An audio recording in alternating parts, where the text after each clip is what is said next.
after several miscarriages. So I was really excited to be a mom. And after she was born, I did not feel like myself. There was something wrong, and I'm pretty self-aware. So I started going to therapy. I got on some medication, and my therapist, after a few sessions, said, Becky, I really think that you should do something with your hands, find something creative that can get your mind out of the everyday of taking care of a little baby. Welcome to This Might Get Creative, a Behind the Brand podcast by Lyon Creatives. I'm Svenja Lyon, and in each episode, I sit down with local business owners and entrepreneurs to share their stories, how they got started, what keeps them going, and what makes their business stand out. My goal? To help more amazing businesses be seen, supported, and celebrated. So grab your coffee, because this might just get creative. Today on This Might Get Creative, a Behind the Brand podcast, I'm talking with Becky, founder of the Always Busy Mama and the Always Busy Mama Consulting. Becky supports women who are juggling business, family, and ambition, and helps them gain clarity around what they're building and who they're really building it for. In this episode, we're diving into one of the biggest branding challenges, finding your niche, especially when you're capable of doing a lot of things. If you've ever felt stuck because you don't want to box yourself in, or you're worried that choosing a niche means saying no to opportunities, this conversation is for you. Welcome, Becky. Thank you so much for having me. I really appreciate it. Yes, so I briefly went on your website and I really love your branding. Love the colors, love the logo, the whole vibe. I love it. Love it. Thank you. Very nice. So for anyone who's new and doesn't know what you're doing, tell us a little bit about the Always Busy Mama and also your consulting business and what you do today. Yes, thank you. I am a mom of two. I'm married to a frontline worker. And during the pandemic, I started my jewelry business. And then this year I started my consulting business. Nice. Just a little bit about both brands and how they came to be. And I know we'll get into the niche a little bit later, but how the brands came to be is I had postpartum depression with my daughter. She was my first child after several miscarriages. So I was really excited to be a mom. And after she was born, I did not feel like myself. There was something wrong, and I'm pretty self-aware. So I started going to therapy. I got on some medication, and my therapist, after a few sessions, said, Becky, I really think that you should do something with your hands, find something creative that can get your mind out of the everyday of taking care of a little baby. And so I tried knitting, I tried crochet, I tried macrame, I tried all the things, and nothing really felt like it stuck. And then my daughter was born in September, and around Christmas time of 2020 is when I was like, I'm going to make some bracelets and necklaces for my sisters. All of my family doesn't live in state, so it was really just me, and I was going to be sending gifts. And so I made some bracelets. And honestly, that's when I felt like I found it. This is what I'm going to do, and this is my creative outlet. So the brand started not really thinking it was going to turn into a business or turn into anything. It was, again, just my creative outlet. And that spring, I had some friends reach out, say, hey, we want to get our teachers some gifts. Can you make us some bracelets? And of course, I was happy to. And they turned around like, the teachers absolutely loved what you made. You need to make this into a business. And I was like, no, I'm not ready for that. This is really just for me. And they said, okay, but give it some serious thought.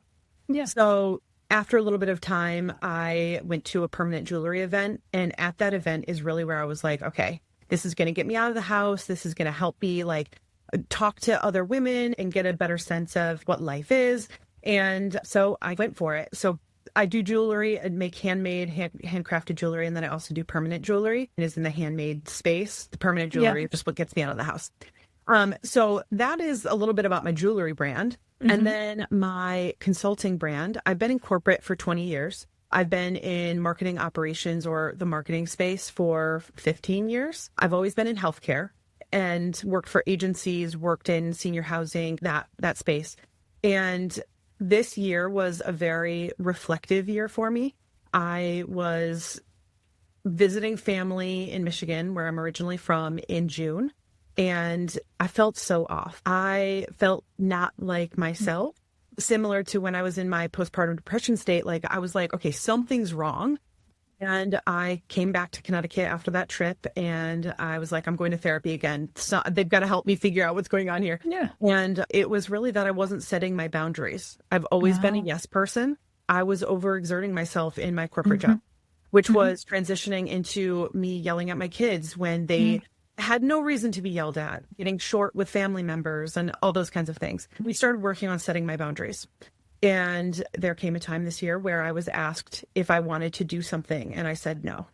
And to be honest with you, I pretty much got let go because I said no and held my ground.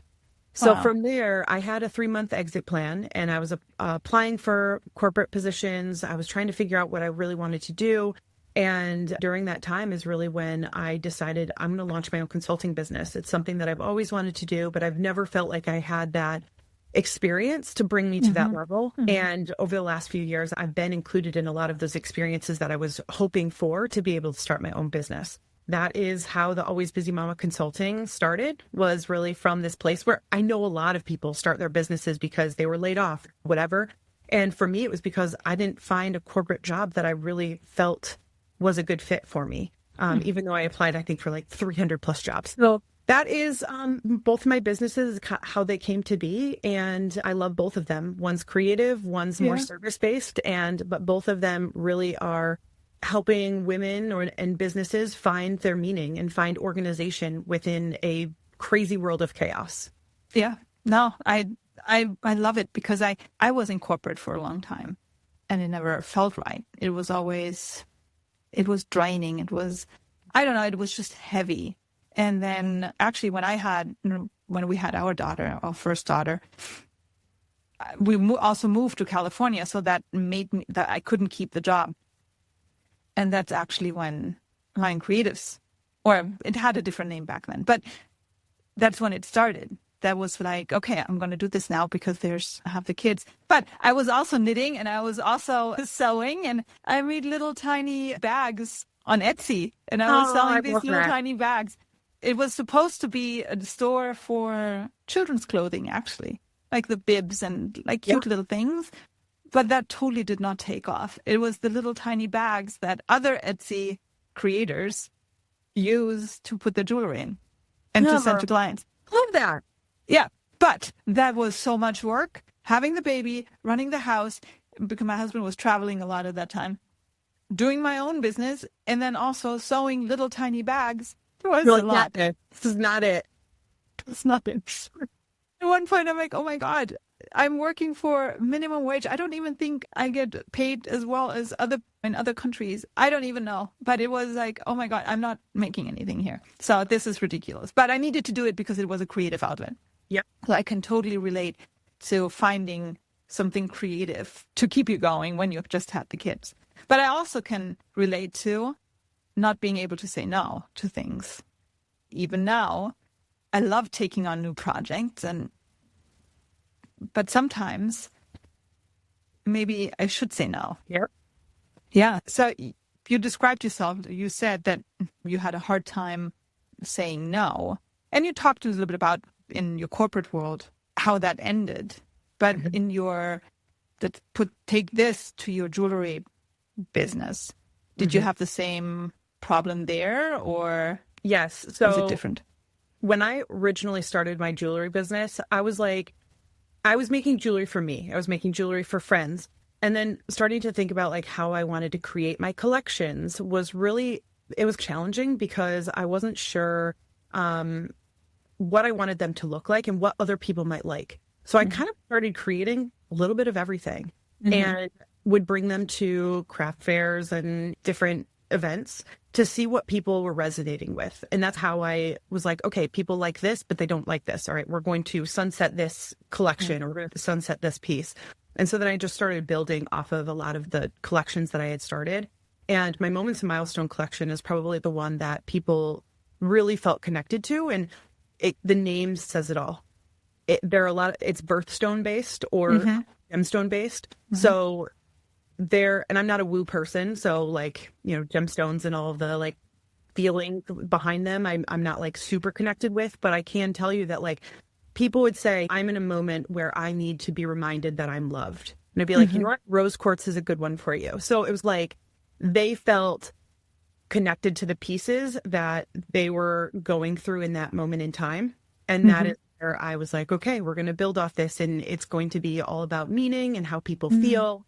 And so that is how I transitioned from being a yes person, from just making anything and everything, to really honing in on what I wanted each collection to portray to people. And then there's times where I look at other brands and I'm like, oh, I can make that. Oh, I can make that. And really being like, okay, but does that fit into what I want people to get out of my business? So that's it from the jewelry end. It all ties in with, you can translate this from the jewelry and what you just described to overall branding for everyone. Because if you need to put meaning to your own brand, and you need to know where you're going and who you would like to attract, because otherwise your brand is going to be all over the place, because you have 10 different colors, you have 10 different logos, you have patterns, and you have pictures, and it's all over the place. So yes, once you made that change to really focusing on the things that people really like, so how does that make you feel? It's a really good feeling. I actually had my last market of the year was last weekend, and I did both permanent jewelry and I had handcrafted pieces there. And I will tell you, every single time somebody purchases a handcrafted piece from me, it's a feeling that I can't really explain. It's like I put my heart and soul into making pieces that people feel good about. So when I sell a piece, it just means that much more to me. Now, Yes. permanent jewelry, permanent jewelry is, I don't want to say it's a fad. It's awesome. I love it. But there's not that connection with the permanent jewelry than with my handcrafted pieces. What maybe I don't know what permanent jewelry is. I would love to explain. Permanent jewelry is, it's claspless. So I use a welder. It's a TIG micro welder, and I weld jump ring. So you don't have to worry about taking it on or off, and you can really keep it on as long as you want. The concept of it is you don't have to take it off. So for mine, yeah. it's really nice because you could just put something on and it's always going to be there. You don't have to worry about putting something new on or finding something, and they're delicate. So it's not like it's taking over if you were to add pieces to your bracelet or to your neck. Oh, that's interesting. No. But how do you put it on? So I'd measure it to the individual. So it has to be in person. Oh, and I see. Okay. it's just a little spark. So it's not like flame or anything like that. It's truly, now that I've really honed in on what I want to do, what I want to make, and how it makes people feel, it makes me feel even better when someone purchases it. And now with your consulting business, and you just started it this year, correct? But did you, right from the beginning, you learned from the jewelry business, and then right from the beginning you niche down, or? Yes, a little bit, and a bit of thought behind it. So when I started my consulting business, I think a lot of people listening may understand that operations can mean a whole lot of things. And because my business is grounded in operational consulting, at first I was like, okay, what do I want to specifically do with operations? I had a small business reach out to me and ask me if I could do their marketing operations from like just sending emails standpoint. And I'm like, I have that experience. I could do that. But is that what I really want to do? Do I want to be an executor, or do I want to be more consultative? So then I got to thinking, all right, what is my expertise? I could do this for any industry, and operations can span many different industries.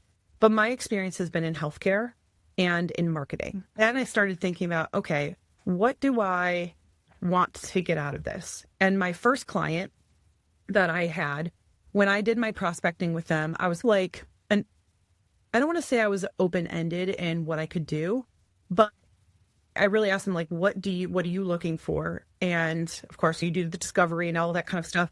But for me, it was more or less, yeah, I can do that. Yeah, I can do that. Yeah, I can do that. And then I got to thinking from my yes days in corporate of, is that really what I want to do? Is that how I want to show up for my client? Is that where I have my expertise? And that's really when I started thinking about, okay, what do I want to specifically go to market with my brand? Is it that I can do anything and everything? Or is it that these are what I'm really good at, and this is where I can start? And then as we gain a relationship, and maybe it's a fractional consulting piece with the client, then I can expand into different areas. So I narrowed in from doing operations in general to being a healthcare marketing operations focused business, and means working for healthcare marketing departments in a hospital or health system. That means working for an agency that focuses on healthcare marketing. And because that is where my expertise lies. So I build standard operating procedures, SOPs, documentation, workflows, and like role definition and ownership for my clients. It went from everything to, okay, this is what I want to focus on. And to be honest with you, it goes back to the conversation we were having earlier about being a yes person in corporate. Now I don't have to be a yes person because I can say, this is what I'm really good at when I start a relationship with somebody. And they can either say, yep, that's great, or nope, that's not what we're looking for. And then I can find somebody who really is aligned to what I want to focus on. Yes, I think that's a very valid point. And again, that can be translated to branding as well. Because when you know where your goal is and you really hone in on, okay, this is where I want to go, this is what I want to do, the way to that goal is so much easier. Even though, and that's maybe you have some insight on that, but when people first start their business, doesn't matter what it is, because you always have to start with a business plan. You always have to start with a vision. For some people, it might be overwhelming to have to hone down on one thing. Yes. Because I can do all these other things, but it's stressful because they might think they're missing out on the other things. Yep. And I would agree with that. I think there's going to be opportunities that come along, and I know I can do that. I know it, and maybe I'm going to miss out on this client.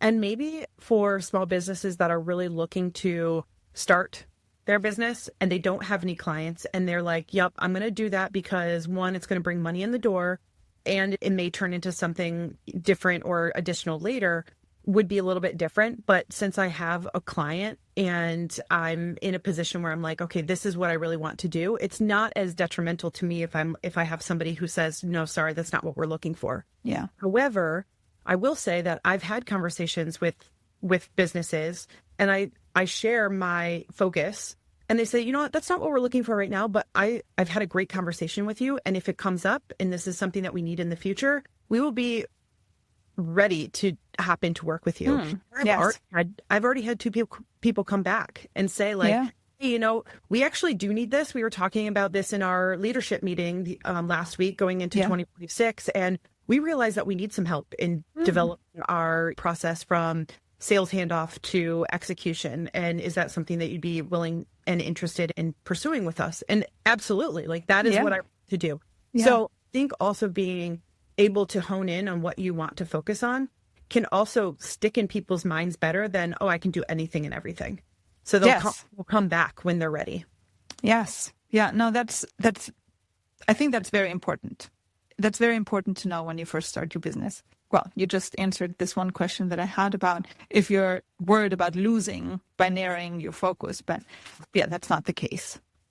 And you can see for jewelry or for consulting. So when you identified your niche and your dream client, what changed first? Was it the confidence or was it your messaging or even your branding? I don't know if you always had this beautiful branding before, but what changed? Like how did it influence you? So I actually use the same branding in my consulting business as my jewelry business. So that didn't change. The messaging changed because on the jewelry side, it's a little bit softer. I'm trying to get more involved in somebody's emotions and where they're at specifically in that moment. Consulting side, I'm really trying to get into the brains of leaders who are very executional or that may just be like very visionary and what does the future have and what can we do? And I'm then trying to get more direct in my messaging. I did try and keep my like mama vision a little bit in both brands because why have it be called the Always Busy Mama if you're not speaking to individuals like a mom? So that didn't necessarily change. I would say that it was more the messaging from a branding perspective when I honed in on my niche to make sure that I was hitting the right market. Okay. And we already talked about this, but like when you clarify your brand story, and in your case, it's both of them, you connect more deeply with the audience that you have and you find the people that you really want to find and you connect more deeply with the people. So for my jewelry business, it did take me a little bit longer to align on what my niche was going to be. after I was able to get there, which honestly, I think it took 2 years.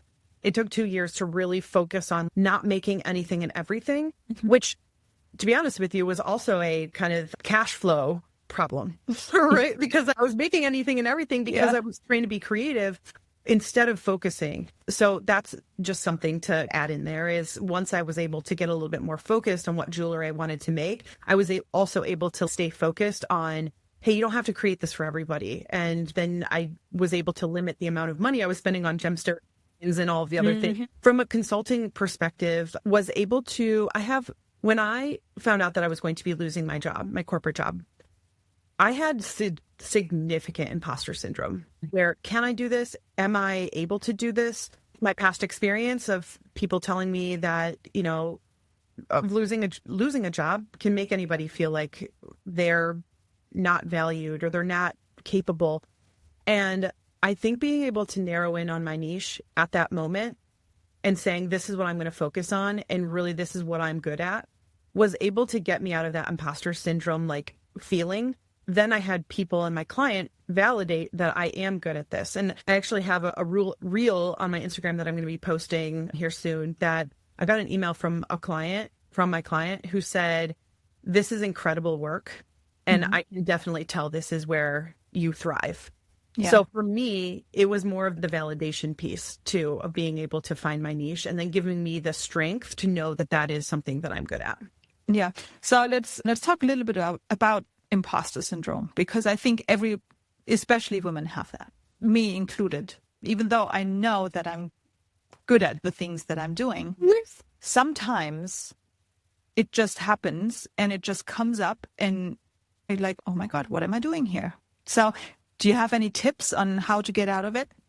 Oh my goodness. Let me think. I'm not sure I have tips necessarily. I have an amazing mentor who I've known for 10 years. So in a previous role, he was my client, and then he became my boss because he was my client. The company I worked for, they hired him, and he's really been my mentor since. And finding a business mentor or a friend that's not a friend, but more like an acquaintance that you talk business with, or, maybe it's a networking group, and just bouncing ideas off of people, like somebody that's real and will give you raw advice or raw feedback. I think that is the best thing to help with imposter syndrome is am I doing this right? Do you think that this is a good idea? And if somebody says, no, I think you're way off, or yes, I think this is incredible, this is what you're good at, really helps with imposter syndrome, because you're like, am I on the right track?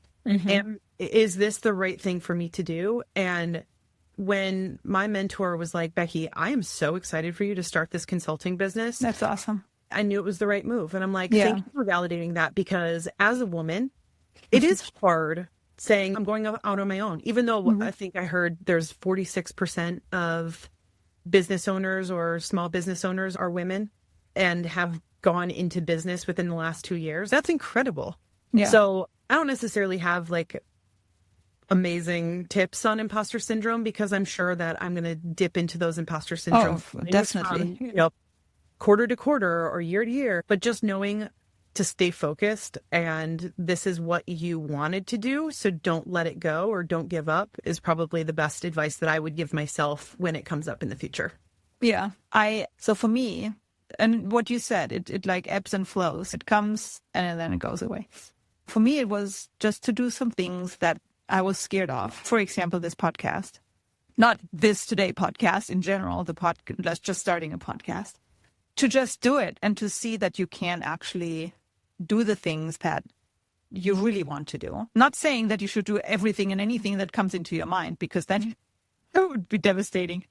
But is this going to benefit your business and the end goal? If you are starting a podcast, writing a book, whatever it might be that scares you, and if the answer is yes, and you do it and you realize, hey, it's not even that bad, I think this boosts in general the whole your confidence and things like that. So yeah, imposter syndrome is terrible, but I guess we all need it somehow for something. I agree with that. Do you feel like if something were to fail that you have, so I'm just throwing this out there because you used it as an example. Do you feel like if the podcast were to not be successful in the future, would you be disappointed that you put all this effort into it? Or would you say, you know what, I gave it an amazing try. I had really good visitors on my podcast. Like, how would you take that in the future if things were to work out? I have my feelings. I want to hear yours. Yes. So I was thinking about it. And that was what was holding me back at the beginning to even start with it, because I'm like, oh my God, what if people don't listen to it? And I guess that's the failure, right? That people don't listen to it. But if you look at it a little bit from a step behind, and maybe not from your view, but from someone who is just in the room, and you think, oh, that's pretty cool that she started a podcast. It's interesting. She had some cool people there. Okay, I'll listen to it, even if it's just one episode. And that's a win, because maybe with that one episode, you made a change for someone. And maybe someone listening to this episode today is starting their own business because of it. But even if I would decide like next year, hey, podcast it doesn't bring me to my end goal, I'm going to stop. It was still a success. First, because I started something that was scary, and I did it anyways. And then I had good experiences with it. And then it just comes to an end eventually. And that's okay. I learned from it. So it's not really a failure. It's more a learning experience and something that you gain along the way. Yeah. And that's exactly how I feel too. So my husband is incredibly supportive. I love him to pieces. He is my rock, our family's rock. He's my everything. And when I came up with the idea of maybe I'm going to start my own business, and I'm lucky in the sense that my husband is a frontline worker, so he carries our health insurance. So I don't have to worry about that from like a, business perspective, working in corporate, having, I know you can get health insurance other places, but I don't have to worry about that. So he's like, yeah, why not? Give it a try. He's like, you'll be successful. And he's always been my biggest cheerleader. So I'm like, okay, thank you. But I have that same feeling of right now, I have a client that brings me joy. I'm doing things that are bringing me joy. I don't feel the burden that I did in corporate, having to check my phone every 5 minutes to see if I have an email or a Slack message, right? So I feel the same way. If a year from now, I'm like, you know what? I have no more clients coming in. I've done what I can from a business development standpoint. And we're just going to have to close the doors of the Always Busy Mama Consulting or the Always Busy Mama Jewelry. Like, I would feel the same way. I did whatever I could. It gave me joy at that time, and I learned a lot. Exactly. So I'm in full alignment with how you are, thinking about imposter syndrome and creating something and maybe not working out and all of the things. So, and you will never know if you never try and just do it. You will never know if it may be, because it could be bad, but it could also be awesome. Really? And you can only know when you try and you actually do it. You open that business, you start a brand, you start influencing people. And like you said at the beginning, your jewelry, you help people with personal meaning, with personal messages. And yeah, I love that. So as Mike says it, just do it, right? Yeah, just do it. For someone who is still stuck in I can help everyone phase, what mindset shift do they need to make? I would take a step back and think about, so if it's a new business, it might be challenging, right? If they're like, I have no idea, I can't do it all. But if they have had a client or two, I would take a step back and I would really think about what were the most exciting pieces that you worked on with each one of those clients? What brought you joy? What didn't? What is something that you know that more clients or more potential clients could benefit from? And really thinking about those areas to be able to focus more into the niche that you want to focus on. I think as business owners, we have that choice of what we want to do. And so I think it's important to find that in what brings you joy instead of just anything and everything. Yeah. So that would be my advice is if you're struggling to narrow in, take a step back and take a notepad and write down your pros and cons of your previous clients, and not, every client's difficult. So don't write that kind of stuff. Like, I loved building this project timeline for a client, or I didn't love executing on social media, but I loved building out the SEM campaign, whatever that might be. And that way you can really focus in on the things that you want to do. And what's your take on still offering this specific element, right? That does not necessarily bring you joy, but you have someone outside where you can still offer it as your service package, but then you have someone else do that part because everything around it you like, just not that one part, right? Right. I agree. And I've noticed that as I've narrowed in on my niche, I've gone back to like my pitch deck and my one pager, and I've moved the things up like higher in my list of services that I would prefer to do versus ones that I like can do, but may not be my like priority. So that's another too, is like, just keep it on your list, but bring the ones that you are more proud of or like more want to do more higher on the list than lower. Awesome. So organizing them differently. Yes. And now, you talked about healthcare. Who is your ideal client in both businesses, since we were talking about both? For my jewelry business, it's mostly moms, grandmas, people with kids. But I have had clients or customers that are like moms that haven't been able to conceive. And they find meaning in the jewelry because it's something that they know. Moonstone, for example, is about new beginnings, and say they've had a loss of a miscarriage, and Moonstone can help you kind of help with infertility issues and all that kind of thing. So that realm of people of like moms to be moms, or women who want to be moms. And then on the consulting side, I would say marketing agencies and healthcare marketing teams. So health system or health care marketing teams within a health system or a hospital, and are my ideal now. Okay. Like I said earlier, operations can span many different things. So I am open to other industries, but those are my areas of expertise because I've been in healthcare my entire career. Okay. Awesome. So is there anything you're currently working on that you would like to share? Something special? I am working on, for my jewelry business, I'm working on a seasons collection, which I'm really excited about. I was going to launch it the first day of winter, which is December 21st. But with Christmas coming so close, I'm like, you know what, I'm going to push it into the new year. So that collection will be coming in the new year. And then one thing that I'm working on right now from a consulting standpoint is I am building out an SOP, a standard operating procedure for a marketing team within a very large health system within the U.S. And I'm really excited about it.